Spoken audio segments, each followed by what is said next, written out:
Mother-in-law called me a fake woman because I couldn't give her grandchildren. Hi, it's me again. I'm the attorney Dill whose Emile broke into her home office, read through a case file, and then casually discussed it during lunch, only to be immediately thrown out of the house. Remember me? Yes, it's ringing bells, isn't it? Hello, old friends. I've named her Piercing Patty because of her penchant for piercing attorney-client privilege, and also because her real name is Patricia. Does it feel good to have your privacy compromised, Patty? Yeah, my client probably didn't like it either, you nosy bit. I deleted my posts because I quite like my job and wish to keep it, but you guys kind of get the gist from the previous paragraph. So let's play some catch-up. Last you heard of me, I was trying my very best to forgive her because up until then, she had been a very good, no, that's not it, adequate MIL to me. Well, now she's number one on my blacklist, followed closely by people who stick their chewed gum on the underside of tables and people who don't like dogs. This is the saga of how she and I came to be NC.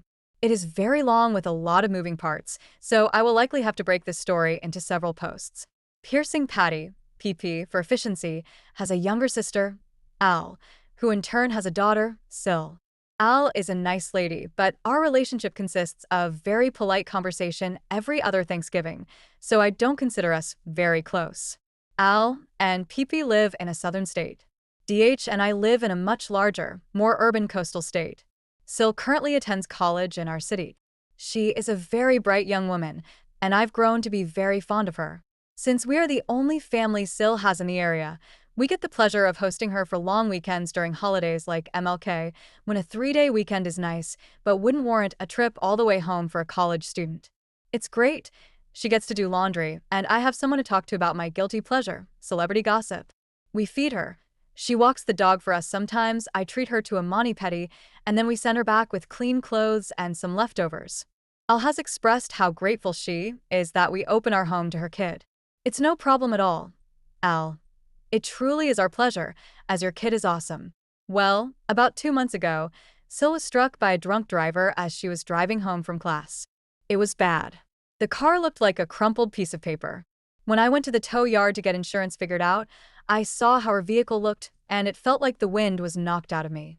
We were very lucky she only suffered from a broken leg and fractured wrist, but it could have been so much worse.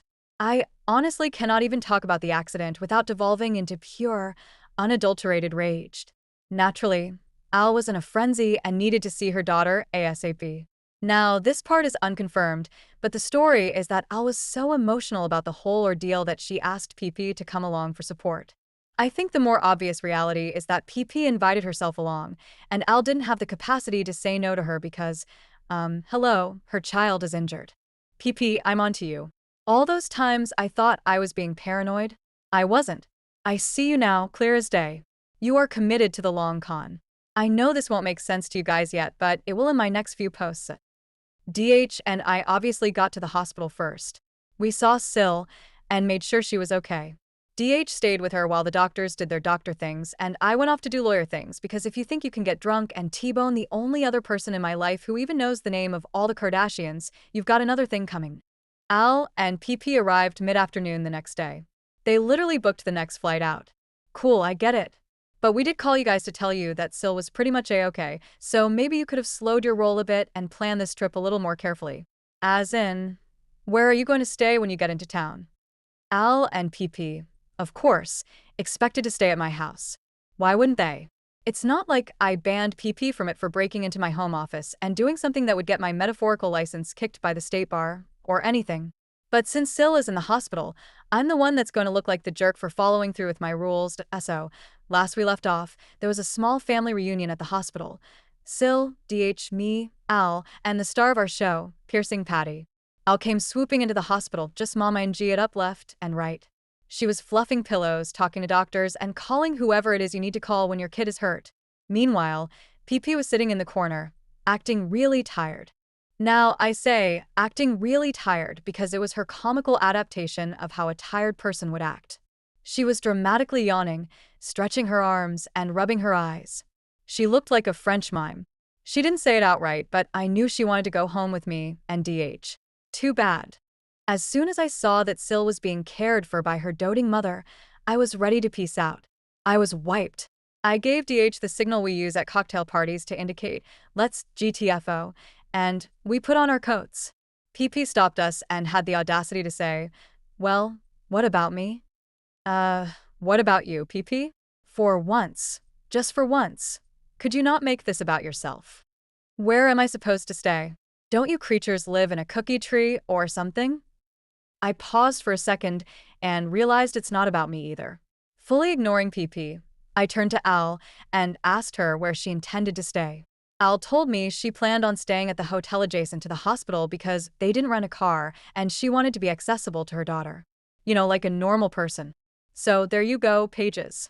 If the real reason you came was to help Al, then I guess your behind is staying at that hotel too. But alas, logic does not shame, I just know. So, after the hilarious gate incident, or as I call it, Gate, I found myself in an awkward position. You see, I still wanted to visit Sil in the hospital and make sure Al had all the tools she needed to do her mothering. But I definitely didn't want to interact with Pages. Alas, I went anyway because I love Sil more than I hate Pages. Al needed some rest after all the excitement died down, so I told her to go back to the hotel and that I would take an evening shift with Sil. I brought Sil all her favorite junk foods and some fashion magazines. We were busy chatting about some boy she had been seeing and whether he liked her or liked her. To be young again. Then, in walks PP, with the worst look on her face. It honestly chilled the room. I don't know how to accurately describe this face, but imagine if you spent all day at the salon, dropped tons of money on your stylist and colorist, only to come home and have your husband say, I liked it better before. Yeah, it was that face. The kind of disdain only a woman could convey with a single glance. Okay, you know what? This isn't about me. We are both here for Sil. I'll just deflect to ease the tension. We can have World War III when we aren't caring for a broken-leg college student. Me. Hello, Patricia. I don't know why, but it cracks me up to be so formal with her. Like, suck it up, Patricia. We aren't friends anymore. PP. What are you doing here? Sil. We're just hanging out. What are you doing here? PP. Where's Mom? Sil. Al took a goober to Target. She packed so quickly that she forgot a few things. Seriously, is this what we're calling rideshares now? If I wasn't so annoyed with her, I'd find it endearing. Sil. Oh, I'm going to call her. Maybe she can pick up some personal items and snacks for me. Sil gets distracted calling her mom, so PP's full attention shifts to me now. PP, I don't know what I did to make you treat me like this. Me. Seriously? Because it happened not that long ago. You broke into my office and compromised my client's privacy. That's what you did. Do you really not remember? I was actually incredulous. PP, are you still mad about that? I said sorry. Me. Yeah, it's kind of a big deal, Patricia. And you can say sorry until you're blue in the face. I am not forgetting that it happened. You could have really messed things up for me and DH. PP. Well, you can't keep me out of your life forever. I'm DH's mother. I have a right to be in his house. Me. He only owns half of that house, Patricia. So, which half do you want access to? The left half or the right half? This is my new favorite game, pronouncing her name with different syllable emphasis. It's surprisingly fun. PP, I would never speak to my MIL that way. Me. You don't have a MIL, so which half do you want? Top half or bottom half? We could quarter the home, and you could stay in 2 quadrants at a time. Sil gets off the phone with her mom and looks bewildered. PP. Sil, I came to bring you dinner. She hands over a bag of McDonald's. Sil. Oh, no thanks. I'm kind of full from the stuff Mother and Pa brought. You can just leave it there. I'll have some later. PP.